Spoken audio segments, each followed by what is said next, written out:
Finalmente, ya para terminar el capítulo de cardiología, vamos a hablar de la fiebre reumática, ¿ya? Que es otra complicación, ¿no es cierto?, infecciosa que puede producir daño a nivel cardíaco. Lo primero que hay que recordar es que la fiebre reumática es una reacción cruzada, ¿correcto? Una reacción cruzada. ¿De qué? De la infección producida por esta bacteria, que es el Streptococcus beta hemolítico del grupo A, que es el Streptococcus pyogenes. Entonces esta bacteria, que es el Streptococcus beta hemolítico del grupo A, causa, ¿no es cierto?, la llamada faringitis aguda bacteriana, ¿no?, con su fiebre, exudado, etcétera, ¿no?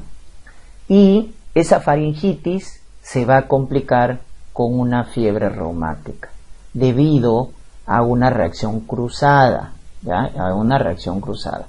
De tal manera que la fiebre reumática, entonces, se cataloga como una complicación, ¿correcto? Complicación no supurativa de la faringitis producida por esta Streptococcus pyogenes. Es una complicación no supurativa, ¿no?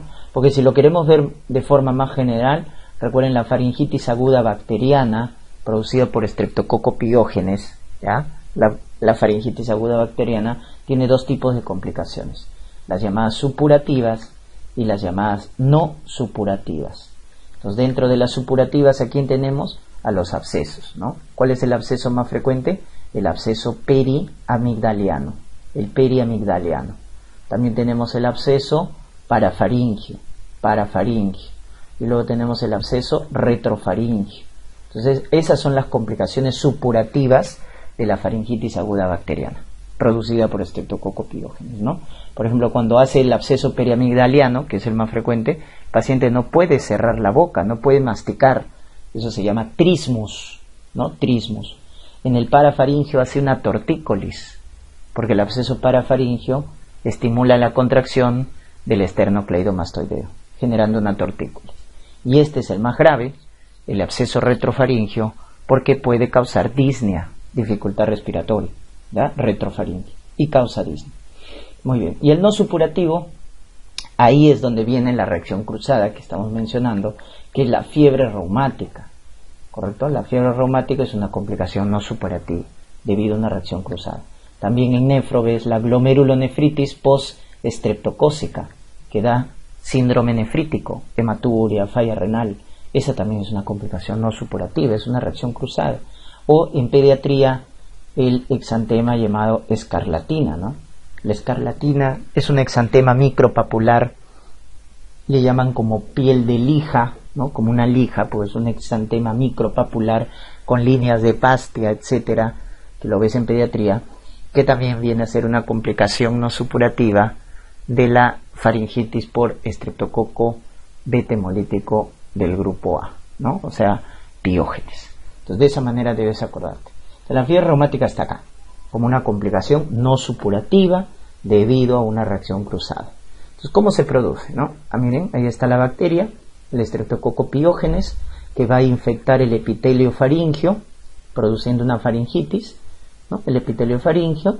Entonces se activa la inmunidad. Se activa tanto la inmunidad humoral como la inmunidad celular. Recuerden, la inmunidad humoral está dada por el linfocito B y la inmunidad celular por el linfocito T. Entonces se forman anticuerpos. Acuérdate, un anticuerpo específico de esta bacteria es la antistreptolicina O, que cuando está positivo, el ASLO te indica que ha habido una infección reciente, ¿no es cierto?, por Streptococcus pyogenes. Y la inmunidad celular, ¿no es cierto?, que es la activación ya de los linfocitos T8 citotóxicos, que van a causar justamente o van a producir la inmunidad celular, ¿no? Entonces, esta inmunidad que reacciona contra la bacteria, la bacteria hace un mimetismo molecular. Es decir, la bacteria tiene una proteína, un antígeno, y ese antígeno se parece a las proteínas de varios tejidos corporales. Entonces, la llamada proteína M, así se llama, La proteína M está presente en los tejidos del cuerpo y está también presente en la bacteria.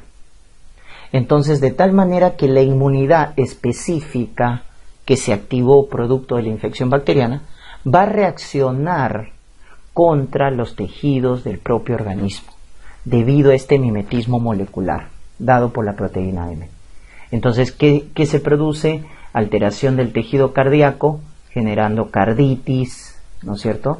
También a nivel de las articulaciones, generando artritis, a nivel del sistema nervioso, produciendo disquinesias, corea, a nivel de la piel, produciendo eritema marginado, a nivel de la piel, ¿no es cierto?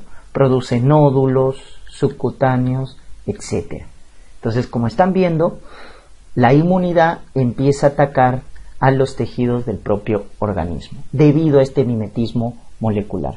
En eso consiste la fiebre reumática, es una reacción cruzada debido a la infección por estreptococo piógenes, ¿no? Recuerden que la faringitis, ¿no?, por espiógenes es más frecuente entre los 5 a 15 años de edad, en ese grupo, ¿no? 5 a 15 años de edad. Y lo que va a producir la fiebre reumática es una inflamación, pues, de los tejidos, que a la larga lo que va a generar son secuelas valvulares, y eso es lo que empeora el pronóstico, ¿no? Cuando daña las válvulas de manera irreversible, porque causa fibrosis, causa calcificación, generando valvulopatías, ¿no? Generando valvulopatías. Ahora, ¿cuán frecuente es la fiebre reumática, chicos? Si estamos en una de forma endémica, llega a ser un 0.3%, o sea, raro. De una faringitis, ¿cuántos hacen fiebre reumática de una faringitis bacteriana? 0.3%.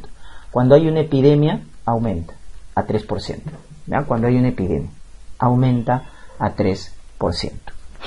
Muy bien. Entonces, para hacer el diagnóstico de fiebre reumática utilizamos los criterios de Jones, que justamente contempla los tejidos que se afectan producto de este mimetismo molecular. Y acá hay una mnemotecnia que tienen que acordar, que se llama cáncer, ¿no? Cáncer es la mnemotecnia para acordarse de los criterios mayores de Jones para fiebre reumática. Como ves ahí, carditis, artritis, nódulos subcutáneos, corea de Sydenham y eritema marginado. Son los 5 criterios mayores, ¿correcto? 5 criterios mayores. Tienes la carditis, valvulitis, afecta el endocardio, el miocardio, el pericardio, las válvulas. O sea, esto es típico en la fiebre reumática, la llamada pancarditis. Eso es lo específico, la pancarditis. Forma unos nódulos, ¿correcto?, en las válvulas cardíacas que se conocen con el nombre de nódulos de Aschoff. Por ahí si te pregunta, ¿quién produce los nódulos de Aschoff en las válvulas? La fiebre reumática, ¿no? La fiebre reumática. Producto de esa inflamación de la válvula se produce una regurgitación y produce un soplo, el llamado soplo de Carey-Coombs. ¿Quién produce el soplo de Carey-Coombs? La fiebre reumática, ¿ya? Producto justamente de la inflamación a nivel cardíaco. Pero lo más frecuente es esto. Esta es la clínica más frecuente de la fiebre reumática, la artritis, que es poliarticular, es una poliartritis, pero de articulaciones grandes, migratoria. No es como la R, ¿no? Pequeñas, no. Aquí es una poliartritis migratoria de articulaciones grandes. Eso es frecuente en los pacientes con fiebre reumática, ¿no? Los nódulos subcutáneos, sobre todo en zonas extensoras. Corea de Sydenham, que predomina sobre todo en los niños, en los adolescentes. Hay mucho de esta disquinesia, llamada corea de Sydenham. Y a nivel de la piel, el eritema marginado, ¿no? El eritema marginado a nivel cutáneo, ¿ya? Esos son los criterios mayores. ¿Quiénes son todos los demás? Menores, pues, ¿no? Artralgia, fiebre, criterio menor. Artralgia, porque artritis es mayor. Aumentos de reactante de fase aguda, ¿no? BCG, PCR aumentan, eso también es criterio menor. Y se prolonga el intervalo PR porque aparece un bloqueo auriculoventricular. ¿Por qué se da ese bloqueo auriculoventricular? Por esos nódulos que se forman en las válvulas cardíacas llamados nódulos de Aschoff, ¿ya? Nódulos de Aschoff. Muy bien, de esa manera hacemos el diagnóstico de la fiebre reumática. ¿correcto? Entonces, afectación del tejido cardíaco, del tejido articular, del sistema nervioso, a nivel cutáneo. Pero lo más grave es que cuando afecta al corazón, es decir, produce la pancarditis, la valvulitis, a largo plazo, ¿qué produce? Secuela valvular. Eso es lo más grave. Entonces, el niñito tiene su fiebre reumática, ¿no?, producto de la faringitis, pero a los 30, 40 años empieza a tener valvulopatía. ¿Por qué? Porque la fiebre reumática, cuanto más se repite, va a generar secuela valvular. ¿Y cuál es la secuela valvular más frecuente? La estenosis mitral. Esa es la secuela valvular más frecuente. Luego tienes la insuficiencia mitral crónica. Por eso se dice que esta es la que produce la doble lesión.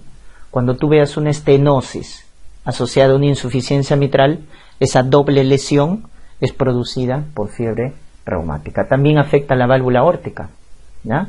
A la cabeza, la válvula mitral, pero en segundo lugar la válvula aórtica también va a producir la fiebre reumática, ¿no?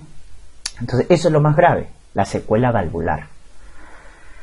Hay que erradicar a la bacteria, entonces el tratamiento más importante es el antibiótico para cortar el periodo de infección y evitar el contagio, ¿no es cierto? Evitar el contagio, evitar una epidemia. Entonces este tratamiento no es tanto para solucionar el problema cardíaco producido por la fiebre reumática, sino erradicar a la bacteria y evitar mayor contagio. Esa es la finalidad de este tratamiento. Entonces, ¿con qué tratamos? Con penicilina G-benzatínica en dosis única, de acuerdo al peso, ahí está, o por vía oral la amoxicilina, pues, ¿no?, por 10 días, 25, 50 miligramos por kilo de peso día. Recuérdate que en otitis, en sinusitis, la amoxi es el doble, ¿no? 80, 90 miligramos por kilo de peso. Para faringitis, 25 a 50 miligramos por 10 días. Entonces, con estos beta-lactámicos vamos a erradicar a la bacteria. Si te dicen que el paciente es alérgico a la penicilina, cuando es alérgico a la penicilina, ¿qué utilizamos? Macrólidos, ¿no? Macrólidos. Entonces, utilizamos 50 miligramos por kilo día, por 10 días también. Eritro o acitromicina también por 5 días en caso de acitromicina. Entonces, cuando es alérgico a la penicilina, utilizamos los macrólidos, ¿no? Si ya te hablan de complicación articular, dolor por artralgia, artritis, damos AINES, ¿no? Indometacina, ibuprofeno, etc. Y cuando hay carditis y sobre todo con falla cardíaca, ese es el dato. Cuando ya aparece falla cardíaca, hay que usar corticoides. Cuando aparece insuficiencia cardíaca asociada a carditis, ¿no? Una carditis, igual que la artritis, tratas con AINES, pero si hay falla cardíaca es mejor utilizar corticoides. Y lo que les mencionaba, ¿no? ¿De qué depende la secuela valvular? De cuánto se repita la fiebre reumática. Por eso hay que dar profilaxis secundaria para evitar un nuevo episodio, porque si no eso te va a llevar a la secuela valvular. Entonces, la profilaxis secundaria, ¿no es cierto?, se realiza a todo paciente que ha tenido fiebre reumática para evitar un nuevo episodio. Entonces, la duración de esta profilaxis va a depender de qué afectación ha dejado la fiebre reumática. Si la fiebre reumática ha producido carditis y ha dejado ya una secuela valvular, ojo, miren, la profilaxis es indefinido o hasta los 40 años, cuando ya dejó secuela valvular, o sea, una valvulopatía. Si tiene fiebre reumática y solo ha hecho carditis, no tiene secuela valvular, hasta los 21 años. Con o sin carditis, hasta los 21 años. ¿Correcto? Ahí está. O de manera diferenciada, si no tiene carditis, 5 años de profilaxis. Si tiene carditis, 10 años de profilaxis. O en ambos casos, hasta los 21 años de edad, la profilaxis. Con o sin carditis. Si te dicen secuela valvular, ahí sí es indefinido. O hasta los 40 años de edad. La duración de la profilaxis. ¿Con qué se hace la profilaxis? Igual, con beta-lactámicos. Con beta-lactámicos. Puede ser penicilina cada 28 días o la amoxicilina por vía oral de forma diaria. Amoxi de forma diaria o penicilina cada 28 días se hace la profilaxis. Y la duración va a depender si ha hecho o no secuela valvular. De eso va a depender la duración de la profilaxis.